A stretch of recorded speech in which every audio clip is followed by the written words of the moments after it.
हम prime time में बात करेंगे। हमारे साथ है राहुल देव जी हैं, वरिष्ठ पत्रकार, विनोद शर्मा जी हैं, पॉलिटिकल एडिटर, संबित पात्रा हैं, प्रवक्ता बीजेपी, और सीपी जोशी हैं, प्रवक्ता कांग्रेस। संबित पात्रा जी, 24 घंटे बाद ऐसा लगा कि आप लोग थोड़ा हिल गए हैं सूट बूट की सरकार से वाली बात से। ऐसा क्या है? ऐसा तो आप रोज उनकी माँ बेटी की सरकार, शहजादे की सरकार, दिल्ली सल्तनत वगैरह वगैरह कहते रहते, सूट बूट वाली बात लग गई क्या? देखिए रवीश जी, आपको भी लग रहा होगा और जितने लोग पैनल में बैठे हैं, आप लोग खुद अपने आप से पूछिए। आदरणीय राहुल गांधी जी ने 3-4 दिन से लौटने के पश्चात जो भी कार्यकलाप किए हैं, चाहे वो 2-3 घंटे के लिए किसानों से मुलाकात की हो, चाहे वो जो किसान रैली को संबोधित किया हो, या चाहे पार्लियामेंट में भाषण दिया हो, क्या इससे भारतीय जनता पार्टी हिल गई होगी? क्या इससे किसानों का भला हो गया होगा? या ये पूरा विषय रिवाइवल और राहुल के लिए हुआ था? अर्थात कहीं ना कहीं राहुल जी में दम भरा जाए, राहुल जी को बचाया जाए, राहुल को एक्वायर किया जाए, वो राहुल जो कांग्रेस के दायरे से बाहर चले गए थे। तो आप भी उत्तर पाइएगा। सचमुच लगता है कि आपके विपक्षी दल की में लोगों को बैगन और बर्गर का फर्क नहीं मालूम है? या आप भी तो उसी तरह का जुमला गढ़ रहे थे ना? क्या आपको सही में ऐसा लगता है क्या कि बैगन, मुख्तार अब्बास नकवी का यह बयान है कि बैगन और बर्गर का फर्क नहीं मालूम?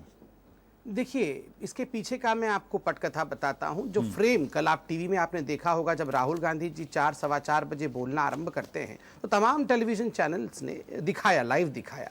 उसमें एक बहुत विशेष बात थी जो मैंने देखा। राहुल गांधी जी सेंटर में खड़े होकर बोल रहे हैं, उनके दाएं तरफ, बाएं तरफ, एक तरफ सिंधिया जी बैठे हैं, एक तरफ तरुण गोगोई जी बैठे हैं, तरुण गोगोई जी के बेटे सुपुत्र बैठे हैं, एक तरफ भूपेंद्र हुड्डा जी के सुपुत्र बैठे हैं। दूर दूर तक राजकुमारों से घिरे हुए राजकुमारा राजाधिराज खड़े होकर बोल रहे। कहीं ना कहीं इसका भाव यही है कि जो लोग दूसरों को कह रहे हैं, तुम क्या समझोगे किसानों के दुख को, आप क्या समझोगे गरीबी क्या होती है। यही लोग, राजकुमार लोग आपसे पूछ रहे थे कि आप जो बैगन और बर्गर का फर्क ज्यादा समझते हैं, तो ये हालत क्यों है?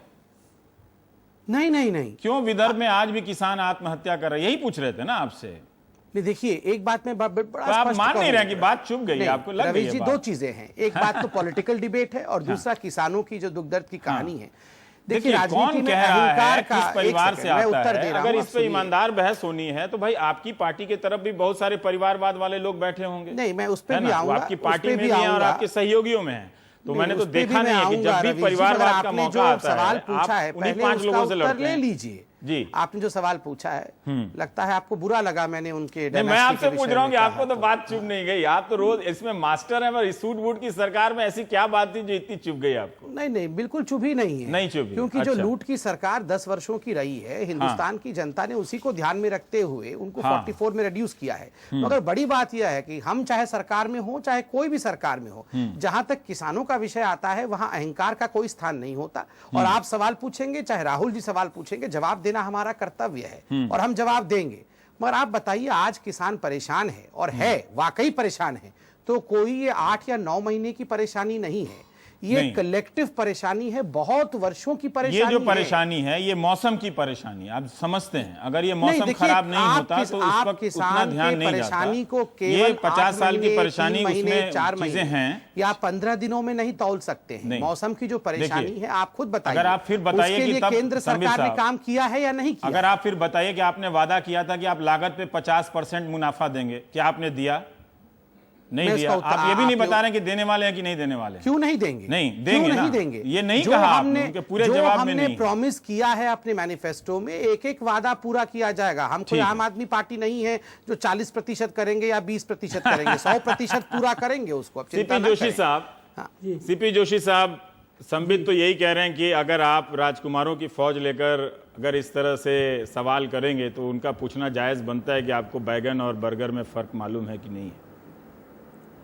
रवीश जी, मुझे आश्चर्य होता है कि पात्रा जी इस बात को जानते हैं कि राष्ट्रीय स्वयंसेवक का एक कार्यकर्ता आज प्रधानमंत्री के रूप में इस देश में नीति बनाने का काम कर रहा है।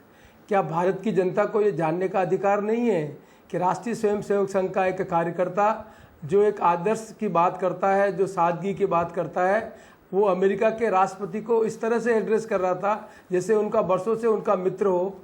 क्या ये सही नहीं कि उस देश के राष्ट्रपति जी ने उनको वहाँ पर अपने देश में आने के लिए प्रतिबंधित किया? इसलिए ये बात समझने की आवश्यकता है, जब अपने आचरण में और आप कथनी बात करने कहाँ से में कहाँ जब लेके अंतर होता है तब लोगों को ये प्रश्न उठाने का सवाल उठता है।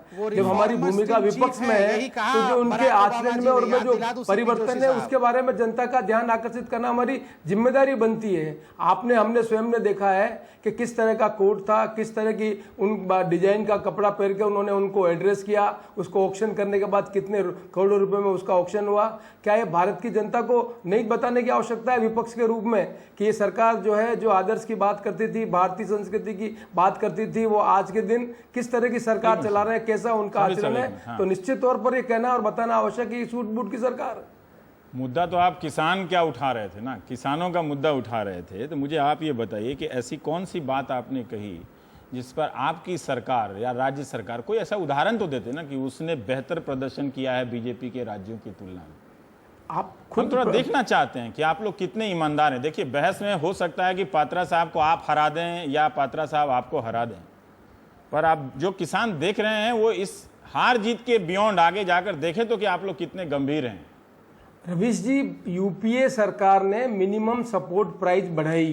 क्या ये सही नहीं है कि यूपीए सरकार के आने से पहले मिनिमम सपोर्ट प्राइस गेहूं की कितनी थी, गन्ने की कितनी थी? क्या ये सही नहीं है कि इस देश में जब कांग्रेस की सरकार, यूपीए की सरकार थी, तब एग्रीकल्चर ग्रोथ 4.2% थी, एनडीए की सरकार में 2.6% ग्रोथ थी? क्या ये सही नहीं है कि इस देश में विदर्भ में किसान आत्महत्या कर रहे थे, तब भी इसी तरह की समस्याएं आ रही थी? नहीं, ये बात सही है, लेकिन क्या इस समस्या को एड्रेस करने के लिए और ये तब भी आपने 50% से 33% नहीं किया था जो मोदी सरकार ने किया है। हालांकि वो मुआवजा भी जो किसान को हाथ में मिल रहा है वो 700-800 से ज्यादा नहीं मिल रहा है, वो अलग बात है, लेकिन जो नुकसान का पैमाना है वो आप नहीं बदल पाए थे। नहीं, नुकसान का पैमाना दो चीजें हैं रवीश जी। एक, आप स्वयं मानते हैं कि ये बरसात मौसम की कारण इतना बड़ा नुकसान किसान को हुआ है। हम अपेक्षा कर रहे थे कि भारतीय जनता पार्टी की सरकार ये जो 2 हेक्टेयर का राइडर है जिसके आधार पर हम किसान को कंपनसेशन करते हैं, उसके स्थान पर नियम और कानून बदलने के स्थान पर इसको राष्ट्रीय विपदा घोषित करेगी और किसान को मदद देने का काम करेगी। इसके बनिस्बत केवल मात्र रवीश जी, मैं आंकड़ा देना चाहता हूं, ये 14 फाइनेंस कमीशन की रिकमेंडेशन भारतीय जनता पार्टी की रिकमेंडेशन नहीं है। 14 फाइनेंस कमीशन की रिकमेंडेशन पे नेशनल डिजास्टर मैनेजमेंट के लिए 60,000 करोड़ रुपए का प्रोविजन किया। उसमें से 10,000 करोड़ रुपए की राशि प्रदेशों को उन्होंने दी। उस 10,000 करोड़ की राशि में से ही सर सब आप लोग दिल्ली के लेवल पे बात कर रहे हैं, जमीन पे बताइए कि क्या हो रहा है आपके समय भी। विनोद जी, मैं ये कह रहा हूँ कि ये सारा जो किसानों के मुद्दा का जो सवाल है सारा, ये राहुल बनाम मोदी में बदल गया क्या? संबित, ये बदकिस्मती है, ये बात सच है कि विपक्ष, लेकिन ये भी सही है कि कल हम ही लोग उसमें राहुल के प्रदर्शन का पक्ष देखने लगे थे कि वो इसके जरिए कैसा प्रदर्शन करते हैं। बात यह है कि कभी कभी ये अहम हो जाता है कि कोई आवाज़ उठाए और किसी प्रॉब्लम को हाईलाइट करे। जिस तरह से जब भाजपा विपक्ष में होती थी तो प्रॉब्लम्स को हाईलाइट करती थी, और आज के दिन कांग्रेस है वो कर रही है। इसमें कोई अनुचित बात नहीं है, लेकिन इस बात को एक आवाज़ देना और इस बात को ज़मीन पे जाके देखना कि किस मदद की ज़रूरत है इन लोगों को, वो अलग अलग जुदा चीज़ें हैं। ये बात सच है आपकी कि जो केंद्र में बैठे रहते हैं लोग, हम जैसे, आप जैसे, ये जो नेता लोग हैं, वो जो सूट और बूट की बात है, ये आप उसको वैसे ही समझ लीजिए थे माँ बेटे की सरकार, तो वो चिपक गया था। उसी तरह सूट और बूट की सरकार भी चिपक गया है, क्योंकि आज के दिन ऐसा माहौल है जहां पर किसान जो है वो मदद की तलाश में है और उसको मिल नहीं रही है। उसको सिर्फ वादे मिल रहे हैं, उसको सिर्फ जुमले मिल रहे हैं, उसको रिटोरिक्स मिल रहे हैं। लेकिन एक बात मैं कहना चाहता हूं कि इस देश में कृषि जो है उसको रिम्यूनरेटिव बनाने के लिए बहुत कम कदम उठाए गए हैं, बिल्कुल नगण्य के करीब उठाए गए हैं। आज भी हमारा जो एग्रेरियन सेक्टर है रवीश, वो रिलीफ ओरिएंटेड है कि भाई इसका ये अपना संपदा खुले आसमान के नीचे छोड़ के सोता है किसान। उसको तो अगर नेचर उस पर बरसती है तो लुट जाता है। वो तो कोई तैनात नहीं करता ना अपने सिक्योरिटी गार्ड्स, जो जिस तरह से डायमंड मर्चेंट्स करते हैं। वो तो जमीन के नीचे, आसमान के नीचे खुला छोड़ के सोता है। और अगर हम एग्रेरियन सेक्टर को रिम्यूनरेटिव नहीं बनाएंगे तो जो हमारे फूड सिक्योरिटी के प्लान्स हैं, जो हमारे इस देश को सक्षम बनाने के प्लान हैं, इस देश में आम नागरिक को एक अच्छी हेल्थ देने के प्लान्स हैं, सब बिखर जाएंगे। तो मैं समझता हूँ इस जुमलों में ना पड़े। ये बात सच है कि राहुल गांधी बहुत दिनों के बाद वापस लौटे थे, उन्होंने कोई ऐसी बात कहनी थी जिससे कि जनता के मानस में अपना एक छाप लगाएं, लेकिन ये छाप परमानेंट नहीं रहेगी अगर इस पर कोई फॉलो अप एक्शन नहीं होगा। तो जिस तरह से आज के दिन भारतीय जनता पार्टी इस मुद्दे पे सत्ते में है, उसी दिन कल को विपक्ष भी इस मुद्दे पे सत्ते में हो सकता है अगर जमीन पर जाकर उन लोगों से कंधा मिलाकर उनकी बात सुनकर और उसको आवाज देकर और कम से कम उन प्रांतों में तो इंप्लीमेंट करवाएं जहां पर विपक्ष पावर में है। और देखिए बात यह है कि पॉलिटिक्स में you have to lead by example.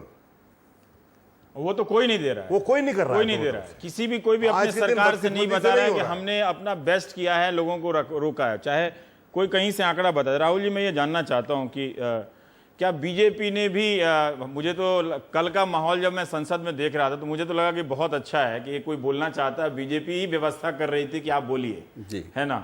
और 24 घंटे बाद इस तरह की भाषा का इस्तेमाल होने लगा। मुझे नहीं पता कि आपकी उस पर क्या राय है, लेकिन अगर उस सवालों में ऐसा क्या था कि जिसको ये कहा जाए कि अध्यादेश का विरोध करना ऐसा ही है जैसे शैतान प्रवचन देते हैं, वैसी कहावत। मैं कहूँगा कि ये बहुत ही कुछ असाधारण रूप से दुर्भाग्यपूर्ण शब्दों का चुनाव है। आलोचना करने के लिए तमाम शब्द मौजूद है लोगों के पास, लेकिन अगर नकवी जी ने ऐसा ही कहा है तो उनको मैं समझता हूँ कि जल्दी वापस लेना चाहिए, क्योंकि जो शैतान नाम से जो समझा जाता है वो अर्थ बहुत ही ख़राब है। यहाँ किसी भी तरह से वो लागू नहीं होता, बहुत ज़्यादा दुर्भाग्यपूर्ण है ये। दिक्कत ये है कि हमारी राजनीति और हमारे राजनेताओं को एक आदत पड़ गई है उस जिसमें एक हमारे जैसे टीवी पत्रकार हमारे आपके जैसे भी शामिल हैं, जुमलों में ही बात करने की, और सारे जो संदेश दिए जाते हैं अब वो बहुत ही सस्ते चालू किस्म के जुमलों में संदेश दिए जाते हैं, उसकी कोशिश होती है। गंभीर बहस, गंभीर बातें अब वो बहुत पीछे छूट गई। ये एक मौका था संसद में जब दरअसल विषय था कि जो कृषि संकट है इस देश का, उस पर बात होनी थी।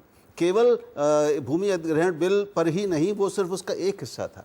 लेकिन अब पाते हैं कि राहुल गांधी भी अगर बोलते हैं तो कोई बहुत वो नए तथ्य, कोई गहरी समझ, कोई विश्लेषण ऐसा कुछ लाते नहीं, केवल सरकार पर हमले करते हैं। और सरकार भी अपने जवाब में जब आती है, और जो आज जो उसका किस तरह से बचाव हुआ है, जिसे हम काउंटर अटैक कहेंगे, वो तो मतलब सस्ता है, मैं कहूँगा दुर्भाग्यपूर्ण है। और कुल मिला के हमारे राजनीतिक विमर्श को इतने गंभीर संकट वाले मुद्दे पर उसको बहुत सस्ता और बाजारू बना रहा है।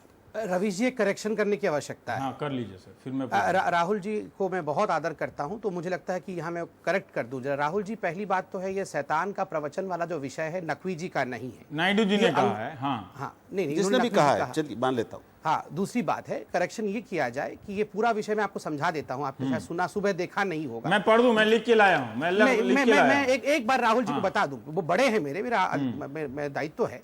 देखिए, जब सुबह अंग्रेजी के कुछ पत्रकारों ने अंग्रेजी में वेंकैया नायडू जी से पूछा कि sir what do you feel about the ordinance route taken by ordinance route which was criticised by Congress, तो वेंकैया जी ने कहा Congress criticizing the ordinance route is just as devil advocating scriptures.